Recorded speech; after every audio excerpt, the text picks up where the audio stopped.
Welcome back to Mark Hulba's vlog, everyone. Thanks for joining in. And today it's a bit of a cold and dark and rainy kind of a day. And I just decided to do this vlog while I was out and about. It's a little bit later in the day, of course. It's a bit of a drizzle. It's raining on me. And clearly we have the BMW X2 here. And I promised you guys to do a little bit of a review. I'm not going to beat around the bush. This is not essentially a formal review, although I am doing the full scale review, the ups and downs, the full drive, everything. I'm doing that actually in a couple of weeks. You'll see that on Exotic Car Play Place. But for now, I just want to talk about my first impressions of a car like this, a BMW X2, and really just talk about, are the modern day BMWs any better than the old stuff? I mean, we know the old stuff drove great, but for how long? And it wasn't very long before you'd start running into problems. And even modern day Teslas with all the technology, you hear so many people actually having to take their cars into the service shop to get dealt with way too soon and way too frequently.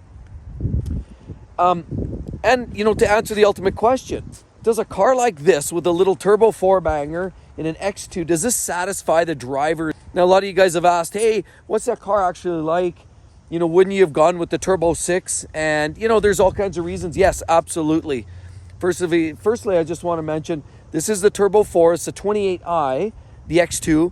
But actually, if I can recommend, always step up to the Turbo 6 40 Series, which effectively is the B58 engine in the BMW's world. But I just want to give you just a very, very quick first impressions and talk about whether this car, the problems I've had personally with this thing in the about 3-4 weeks now we've been driving this, as well as, whether it does actually satisfy the driver's real want for the driving experience, and whether this aligns with BMW being the ultimate driving machine. So let's take a quick look, and we'll go for a short drive, and I'll explain some of the things that I found out about this already after the, few weeks, what my overall interpretation. Let's go. All right, so let's pop in there. One thing I'll notice, okay, so first of all, let's do a quick walk here. I'm going to point out a couple of things. This here, very cool. I like that. You'll notice it's very basic. You don't actually have a button or anything. You pretty much just have to slam that the old-fashioned way, which is okay. Less to go wrong there. The style of this car is pretty cool. I do think that, I don't know, BMW, pretty cheesy. I'm not sure why they did that, but anyway, that's what they did. You'll see you've got the little lights here. What is kind of a cool feature on this car is when you open the door here, then you see down there, you see X2 on the concrete. Very, very cool touch. No doubt, that's very cool. Only on the driver's side. Now, one thing I'll also mention, see, you can't get in here and there's no soft touch here. So this is kind of a limiting factor here. Then you got to go in here, that's fine. So then we squeeze in. And what you'll notice is a pretty cool layout. I personally think this is a nice step up from, what we're dealing with the Tesla. The Tesla was very dressed down. This car here is pretty cool. I mean, look, you've got that purple light. You can change that up. And, I'm just going to hit the old button, the go button on that. You can literally change that around and, do that and then get back to your, my vehicle. And I can change that. I love that color, basically. Lighting. And then I can go interior lighting. Where is that? I can go lighting and interior. And then maybe I don't want that purple. Maybe I want one of these other cool colors. How about the green?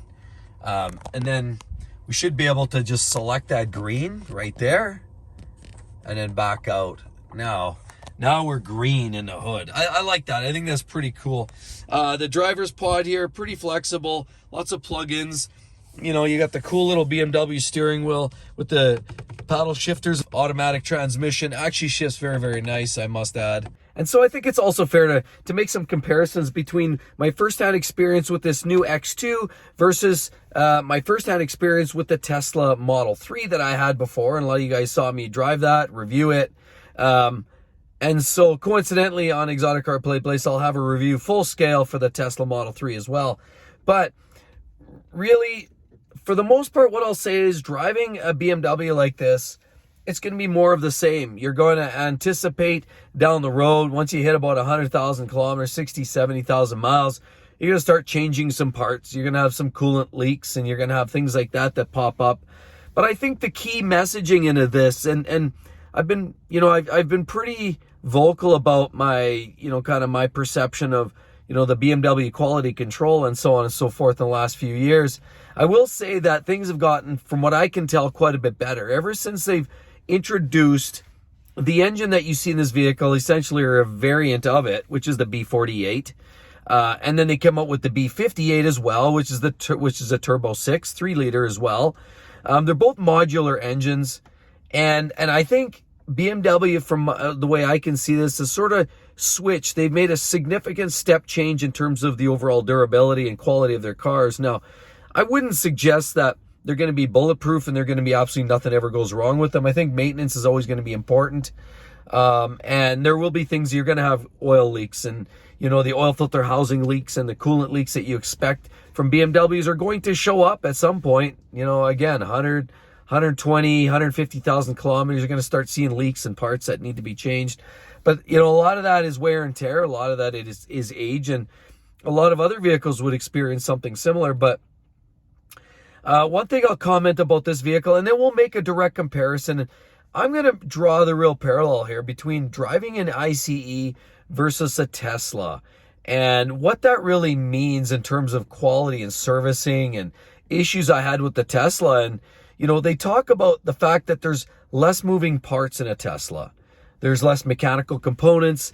Therefore, you could anticipate far less mechanical breakdowns and issues. And there is some truth to that. And I want to talk about that. My personal experience, the short term I had a Tesla Model 3 in my possession, and now that I have a BMW X2, that's also both late models. They're both 22s. They're both relatively low miles, and I want to make that direct comparison. I feel like to talk about the ICE of a modern day luxury vehicle like a BMW, and talk about a modern day Tesla EV, and some of the nuances, some of the, I guess already out of the gate, the quality control concerns I saw, quality control, service, issues related to both vehicles that I actually witnessed here firsthand. Now, having run both of these vehicles for a relatively short period of time, there's still some stuff that popped out. Now, let's start with the BMW, and then we'll get into the Tesla, and I'll kind of summarize where I think, Tesla is kind of going and where I think they should be headed. But for now, we'll talk about the X2. And, after driving it around for about 3-4 weeks, like we've been driving around, I will say it's very peppy. But the first thing you get after, driving around the Tesla Model 3, you can recognize that immediately. Put your foot down and you feel this thing's a dog. It does not have the power, does not have that torque. And it doesn't matter who you are or what sort of seat of the pants you have, you're not going to have the same sensation in acceleration from a BMW to the Tesla. Now, that's the first thing I noticed. So stepping out of the Tesla into here, huge difference, huge decrease in performance, or at least the acceleration in the X2 versus the Tesla. The other thing I noticed, though, the flip side is the quality. So getting out of the Tesla didn't really bother me when I was in there, and the version I had felt like it was kind of dressed up. It was a newer version, so it had some of the nice trim. It had some nice bits and pieces, and it didn't look terrible. But then coming into the BMW, even though the BMW is all dark interior, it feels a little stark. The quality feels tenfold over the Tesla, like the fit and finish, the materials, the different attention to detail, the different plastics and bits and pieces that just make this car feel so much more special.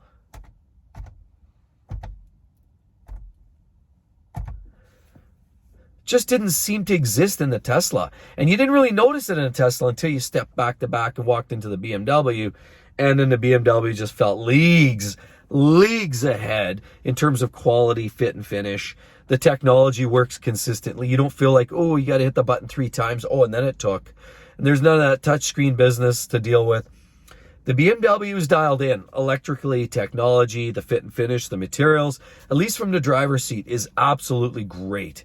Even though this is kind of a lower end Beamer, let's face it, it is.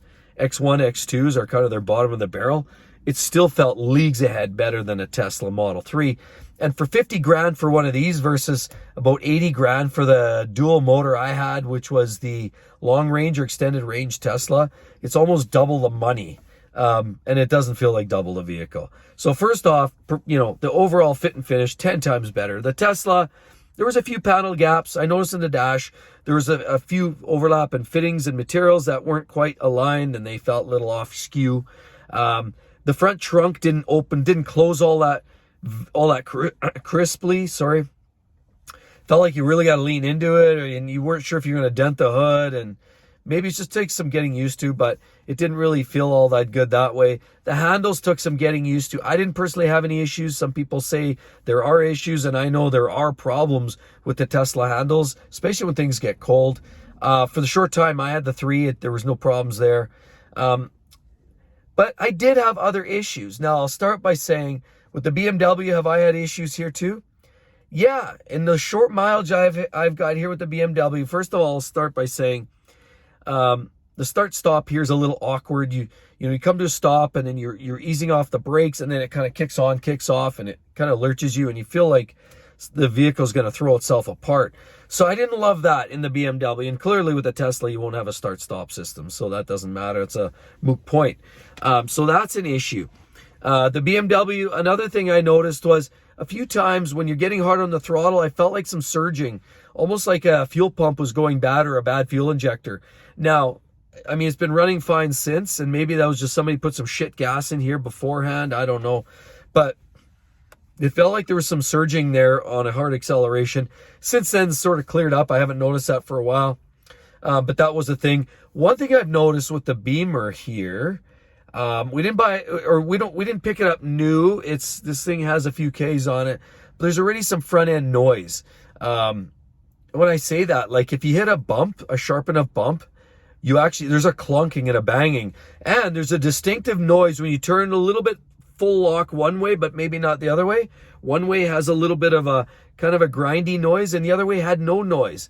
And so there's even also, if I can add another point to add, when you're hitting those swooshes in the road, where it's not like a hard bump, but it's just more of like you're flexing the suspension. I also found the front end of this car makes some weird noises, like a whooshing noise, almost like a grinding whooshing noise. I got to think that the front end of these things are going to be a little fragile for the long term, and I suspect you'll be doing front end work here probably before 100K is up. I would suspect that there's going to be problems with the BMW front end. Engine-wise, no problems. It hasn't been using any oil that I can recognize. There's no smoke. The engine's a little diesely. The other day I was leaving, I went to West Edmonton Mall.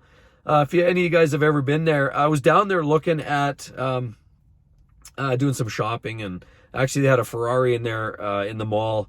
Thought I'd go take a look with my son. And actually at the end of the video here, by the way, I'll show you that video, that clip, where me and Marcus go and look at that Ferrari. And if I can add, you'll be really impressed to know that the Ferrari at the end that I review or have a quick look at looks very, very, very much like a Jaguar F-Type. Sorry, not Tesla, like a Jag F-Type.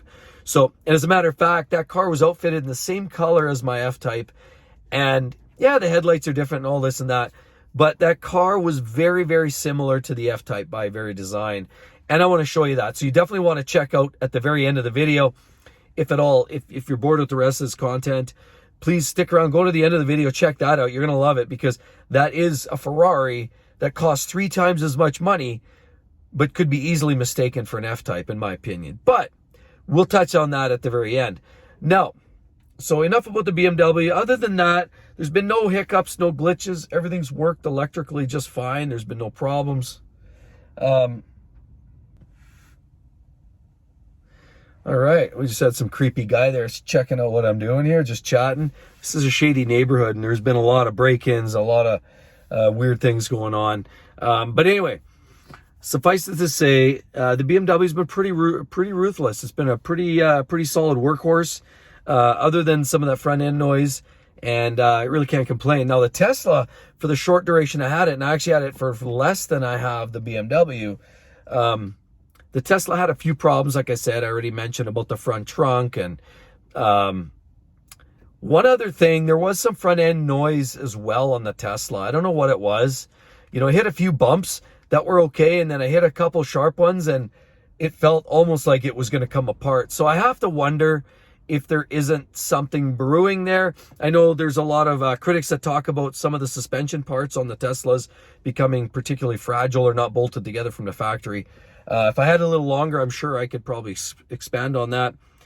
But that's not the big issue. The big issue was the whole range anxiety thing, having to charge your vehicle for 2.5 days on the 120 volt charger to get it up to charge. That was a bit of a pain. But that's a design to the electric side of the car world. Where the problem was the car was running pretty flawlessly, and you read all the tech about people talking about Teslas, they glitch out, the software problems, all these different things, electrics and all those things, and I was starting to become a naysayer. And I would say the beginning of the 2.5 weeks in or so, all of a sudden I went to get in the car. I pulled the door handle, I get in, and as soon as you normally do that, the screen should light up, like that center screen, which is essentially your whole control panel. Without it, the car goes nowhere. Because, especially this one, because it was a 3 and a Y, they rely solely on that center panel. There's not even a dash pod for those cars. And I got in there, and the big screen was blank. And I thought, is there something I need to do? I opened the door, closed the door, I banged on the screen. Nothing was working. I was fiddling with buttons, poking everything, kind of like giving it a hit. Nothing was working. So I basically left the car, slammed the door, locked it, went inside for 20 minutes, came back outside, unlocked it, opened the door, and all of a sudden, lo and behold, you have it almost like you're booting your Apple iPhone, and you get the little Apple symbol. Well, you had the Tesla symbol there pop up, and it was almost like it was going through some kind of a reboot. And it was weird because it threw me off, because if you're in a rush to get somewhere and you can't get somewhere because the vehicle's glitching out, that's a real problem in my mind. And the worst part is there's nothing you can do about it. You can't put a boost to it. You can't charge it. You can't do anything. It's foobarred. And that got me worried at that moment. I'm thinking, okay, happened to be a really nice day out that day, so I wasn't really stressed out. But I couldn't imagine if you're going somewhere and it's remote, or if it's really cold out and you go into your vehicle and all of a sudden it's like any vehicle. If it's not reliable, it won't start. Like any ICE, same story. But if you have a relatively reliable late model ICE, chances are it's going to run. But there's been way too many talk about people with glitchy electrics, interfaces that stop working. And I experienced it in literally 2 weeks of running that Tesla. And it actually had me a little worried there. So I feel like that's definitely going to be an ongoing thing. I also hear about other things where they can remotely change your programming. I know I heard in the news there was people running Teslas, and it was really cold weather, and they remotely uploaded some new software, and then all of a sudden heaters didn't work in people's cars. That sounds like a bit of a problem to me. So anyway, the short term I had it ran pretty well. When it was running good, it had really swift get up and go. There's certainly promise in the EV world, but I'm not sold. You don't have the sound of the engine. You don't have all those factors. There's certainly a lot of glitches. You have to do a reboot every once in a while, apparently, because things like that happen.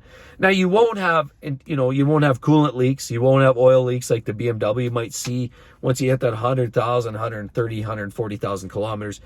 You won't have those issues to deal with. And that's where a lot of the electric vehicle people are really just like pumping their own tires, saying, hey, well, you don't have to fix anything. There's no moving parts. It's not entirely true. There's a drive line, or there's a final drive system. There's all the suspension parts. So there are a lot of moving parts yet.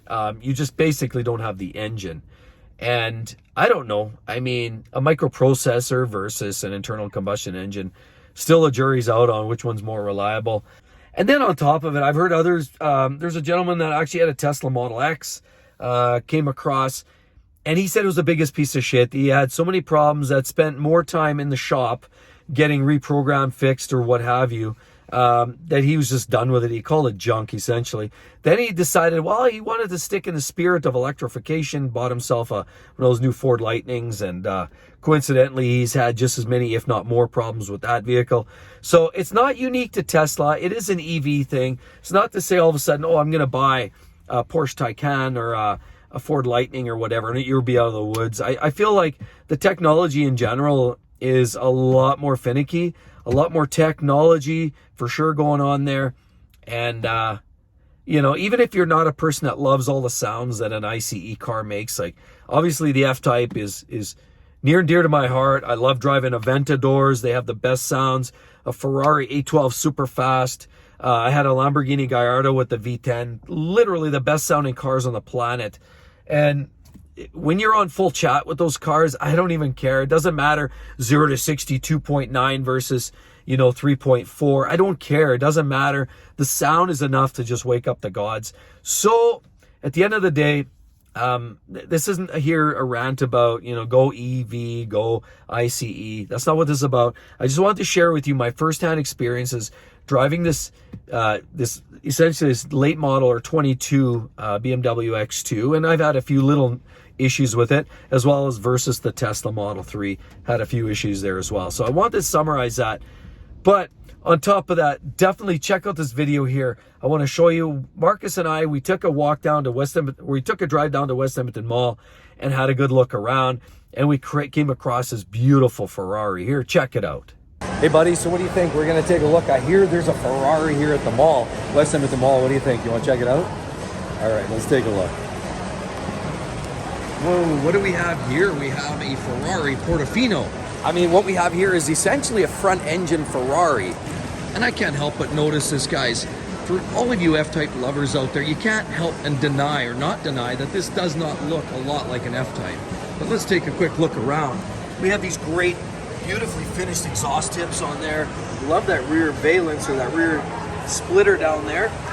Typical Ferrari fashion here, tail lights. Of course, these wheels, and they're laser cut. Why? They're a Ferrari, right? And down there we have the rocker panel. Of course, nice flare in there. I must say, there's some nice accents. Of course, you've got the shields right there by Ferrari, and some unique touches that you don't see this on the F-Type. But, you know, other than that, this car looks an awful lot like an F-Type. Even the mirrors look like an F-Type Ferrari. And how about the hood, the front end of this car? Definitely really, really does feel like the F-Type Jag. It is even the same colors as my car here. How about those headlights? A little sleeker, more of the Ferrari style. Of course, they got all kinds of little details like that. Ferrari's little access in. Of course, that's definitely a Ferrari touch. Handles not shaved. But what about the inside of this car? How does that looking? I mean, at the end of the day, it is still a Ferrari, right? Of course, looking inside, they do have back seats, which clearly is not like an F-Type, which is a total coupe. Of course, there at the front end, love the seats here. Of course, anything Ferrari is always pretty slick. Down there, the modern day Ferrari controls.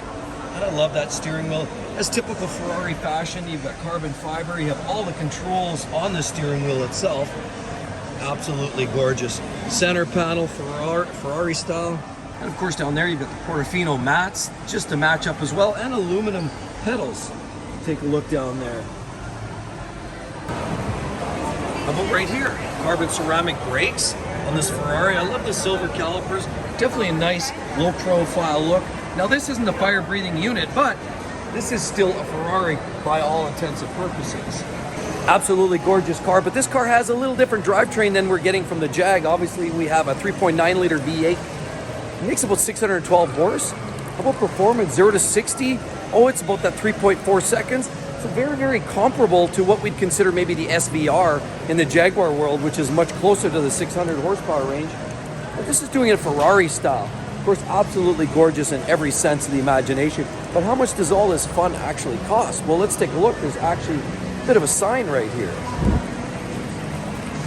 Value at $369,000. Certainly not an inexpensive piece by any stretch of the imagination. You get yourself 2 SVRs and a smaller car, maybe an XE, for the price of one of these.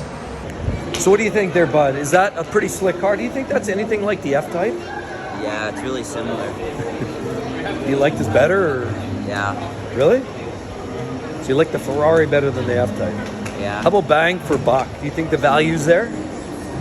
No. Not really? No. They're kind of pricey, hey? You betcha.